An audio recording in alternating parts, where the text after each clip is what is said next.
Brody. The crowd jumped in shock and anger when Brody was sent flying by Maximus' punch. Never had they imagined Maximus to wield such power after his core was destroyed. "How dare you hit me?" Brody said spitefully, pressing against his chest, which was throbbing with excruciating pain. The audacity of someone excommunicated, a good-for-nothing to lay a finger on him. "So what? You should thank the heavens that I didn't take your life." Maximus went up and took the hand of the lady in white. He soothed her affectionately. "Caitlin, don't you worry. I won't let anyone bully you when I'm around. I'll protect you even if I have to risk my life." "Max, what are you doing?" Her expression fell as she slowly stumbled away from him. "Caitlin, I know you've been through a lot. I'll be good to you. Let's run away, shall we? We can leave Balerno for a place where no one knows us. How does that sound?" He looked at her with anticipation. Although he was no match for Luther, he could elope to a place far from danger and trouble with his lover. "Max, are you crazy? I'm Luther's woman now." Caitlin frowned at his words. "I know you were forced into it. You don't like him at all, do you? Just give me a nod, and I'll immediately take you with me." His gentle gaze caressed her face. "No, I won't." She gave her an adamant shake of the head. "Caitlin, are you in a difficult situation? Fret not. I will do my best to get you out of any trouble." Maximus was earnest. "Let go of me." She shook off his grip and scolded him. "Max, do you still not get it? I have never loved you at all. Don't be delusional." That caught him by surprise, and his eyes widened in disbelief. "What did you say?"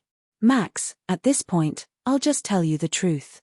She inhaled deeply and explained without much emotion, "I had only agreed to the engagement because of your status.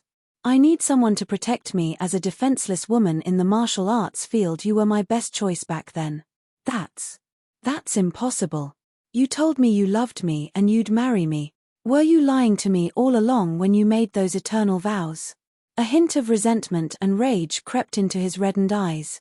"Max, you're cute." She shook her head with a scoff. "Haven't you realized I was only into you because of your influence and potential? You were Maximus Cain, a fighter with great prowess and the most remarkable disciple of our generation. That was why I took a liking to you. But look at you now.